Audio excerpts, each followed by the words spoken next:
नमस्कार। देशकाल प्लस में आपका स्वागत है। मैं हूं मुकेश कुमार। दोस्तों, प्रधानमंत्री मोदी इवेंटबाजी में विश्वास रखते हैं। वो हर घटना को, हर अवसर को एक इवेंट में तब्दील कर देते हैं और उस इवेंट का इस्तेमाल अपनी छवि निर्माण के लिए करते हैं, अपनी इमेज बिल्डिंग के लिए करना चाहते हैं। वो चाहते हैं कि कोई भी घटना हो वो उनके नाम से जुड़ जाए और उसकी हर उपलब्धि का श्रेय केवल और केवल उन्हीं को मिले। इसलिए जब भी कोई बड़ी समारोह सम्मेलन देश में हुआ है, उसको उन्होंने अपनी उपलब्धि के रूप में प्रचारित किया है। उन्होंने उस घटना, उस इवेंट को अपनी इवेंट के रूप में स्थापित करने की कोशिश की है और इस वजह से उस इवेंट का कबाड़ा भी निकल गया है। हम जानते हैं कि G20 सम्मेलन के समय क्या हुआ था। भारत मंडपम, जगह जगह से बारिश का पानी वहाँ चू रहा था और दुनिया भर में हमारी किरकिरी हो रही थी। और ठीक वही हम AI समिट के दौरान होते हुए देख रहे हैं। आर्टिफिशियल इंटेलिजेंस समिट जो हो रहा है दिल्ली में, उसके बारे में भी हम यही होता देख रहे हैं। प्रधानमंत्री ने इसको अपने PR स्टंट में तब्दील कर दिया। उन्होंने एक रील बनाने के लिए और अपनी फोटो शूट के लिए 6 घंटे तक प्रगति मैदान, या यूँ कहें कि अब तो वो इंडिया मंडपम है, उसको बंद रखा। वहाँ जो देशी विदेशी डेलीगेट्स आए थे उनको बाहर कर दिया गया। 5-6 घंटे तक वो बाहर रहे। उनका सामान अंदर पड़ा हुआ था, जो बाद में पता चला कई लोगों के सामान तक चोरी हो गए। और ये सारी खबरें अंतर्राष्ट्रीय मीडिया में गई और अंतर्राष्ट्रीय मीडिया के जरिए दुनिया भर में गई।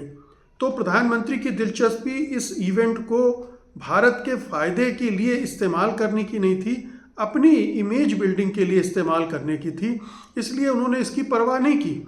उन्होंने अपने अधिकारियों को इसकी ताकीद नहीं की कि इवेंट सक्सेसफुल होना चाहिए, इवेंट शानदार होना चाहिए और शानदार देखने में नहीं होना चाहिए बल्कि सब्सटेंस में होना चाहिए।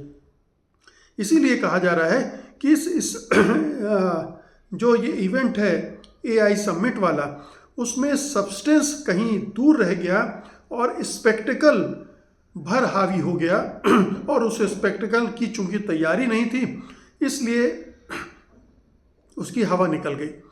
और किस तरह से बदनामी हुई है पूरी दुनिया भर में। इसके पहले भी AI समिट हुए हैं, ब्रिटेन में हुए हैं, साउथ कोरिया में हुआ है, जर्मनी में हुआ है और भी ये चौथा समिट है। तो इस तरह के समिट दूसरी जगहों पर हुए, वहाँ इस तरह की कोई अफरा तफरी नहीं फैली कि हज़ारों लोग कतार में खड़े हों, पानी ना मिल रहा हो, वहाँ पर जो इंटरनेट की फैसिलिटीज़ हों इतनी ख़राब हो। AI का समिट हो रहा है और इंटरनेट की फैसिलिटीज़ इतनी ख़राब हों कि लोग अपने प्रेजेंटेशन भी ना दिखा पाएँ, लोग अपने जो सामान्य कामकाज हैं इंटरनेट वाले वो भी ना कर पाएँ। वहाँ ऑनलाइन पेमेंट की व्यवस्था ना हो, UPI से पेमेंट की व्यवस्था ना हो, खाने पीने की कैश की बात हो रही हो। ये तमाम तरह की जो अव्यवस्थाएं हैं वो बताती हैं कि मोदी सरकार और प्रधानमंत्री मोदी इस तरह की इवेंट को लेकर कितने सीरियस हैं। वो दावा तो करते हैं कि भारत अब AI में महाशक्ति बनना चाहता है। 2047 का लक्ष्य उन्होंने रख दिया है। हमेशा वो 2047 का लक्ष्य रखते हैं क्योंकि जानते हैं कि तब कोई जवाबदेही नहीं रह जाएगी, क्योंकि तब तक तो वो रहेंगे भी नहीं। तो वो 5 साल में भारत कहाँ पहुँचेगा, 5 साल में भारत की उपलब्धि क्या होगी, या इस अगले 4 साल जो उनके पास हैं उसमें भारत क्या चमत्कार कर दिखाएगा, ये नहीं बताते हैं। वो सीधे 2047 का लक्ष्य रखते हैं ताकि कोई उनसे जवाब न मांग सके। लेकिन सबसे ख़तरनाक बात यह है कि इस तरह की इवेंट को गंभीरता से न लेने का नतीजा ये होता है कि मजाक बन जाता है। और मजाक इसलिए भी बना, आप देखिए कि गलगोटिया यूनिवर्सिटी की तरफ से जो एक प्रेजेंटेशन रखा गया रोबोडॉग, जो पहले तो ये दावा किया गया कि यूनिवर्सिटी ने डेवलप किया है, उसको बाद में खंडन भी कर दिया, लेकिन वो पकड़ में आ गया तब खंडन आया। पकड़ में सोशल मीडिया पर उस तरह के जो रोबोडॉग हैं वो दुनिया भर में, और चीन ने तो बहुत पहले बना लिए थे, उसने खंडन किया। और इस तरह से पता चला कि गलगोटिया यूनिवर्सिटी किस तरह का फ्रॉड करके अपने इनोवेशन के रूप में उसको पेश कर रही थी। अब ये जो इवेंट के ऑर्गेनाइज़र हैं, ये उनकी जिम्मेदारी थी कि वो हर स्टॉल में क्या दिख रहा है इसकी स्क्रीनिंग करते। कोई गलत दावा तो नहीं कर रहा है, कोई झूठा दावा तो नहीं कर रहा है, इस तरह के पेटेंट के दावे करने वाले कोई फ्रॉड तो वहाँ नहीं आ रहे हैं, क्योंकि उससे पूरी जो इवेंट है उसकी विश्वसनीयता ध्वस्त हो जाती है। और एक इस तरह की चीज़ ने पूरी इवेंट को ध्वस्त कर दिया है।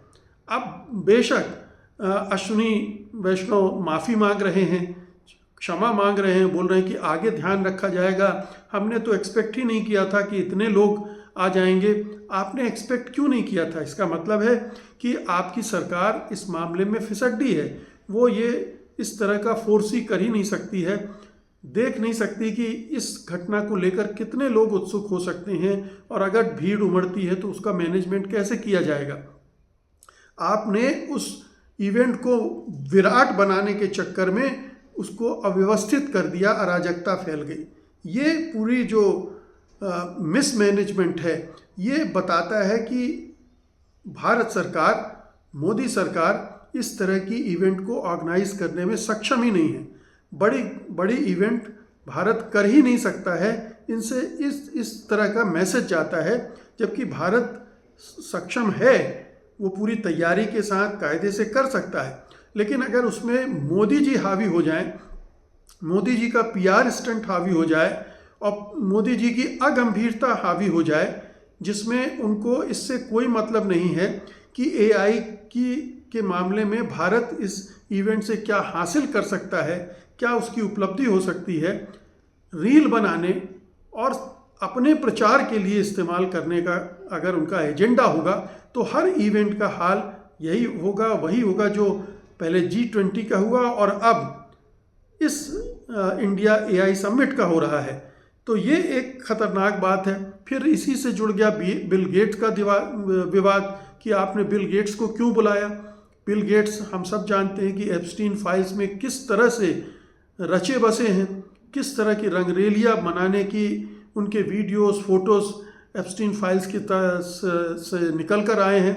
क्या पता वो कम उम्र की बच्चियों के साथ भी सेक्स करते रहे हों, आगे आने वाली फाइलों में वो सब भी मटेरियल सामने आ जाए।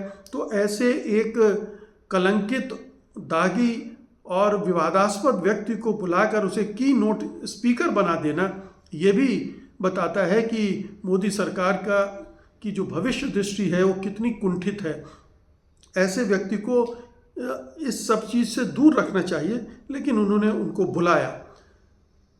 अगर बुलाते भी तो की नोट स्पीकर के रूप में नहीं बुलाना चाहिए था। ठीक है, वो माइक्रोसॉफ्ट के इतने बड़े कंपनी के मालिक हैं, तो ऐसी इवेंट में उनको आमंत्रित किया जा सकता था। हालांकि फिर भी नहीं किया जाना चाहिए था ये सब देखते हुए, लेकिन अगर किया भी जाता तो एक सामान्य गेस्ट के, स्पेशल गेस्ट के तौर पर बुला दिया जाता, लेकिन उन्हें बुलाया गया की नोट स्पीकर के तौर पर। तो ये तमाम चीज़ें हैं जो बताती हैं कि भारत सरकार बिल्कुल भी अगंभीर होती है और इस गंभीरता से भारत की जो वैश्विक छवि है उसको कितना झटका लग रहा है, कितना धक्का लग रहा है।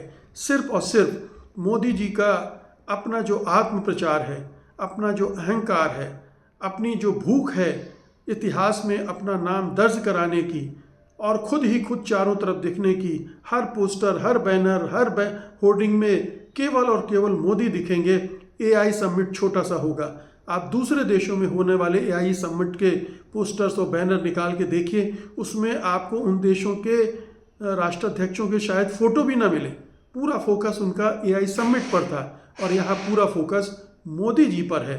तो ये हमारे मोदी जी और मोदी सरकार की करनी धरनी है और इससे समझ में आता है कि उन्हें देश के विकास से, एआई से कुछ भी लेना देना नहीं है। सिर्फ और सिर्फ अपने राजनीतिक लक्ष्यों को, राजनीतिक फ़ायदों को साधना भी भर उनका एजेंडा है और वो एआई समिट में भी यही कर रहे हैं।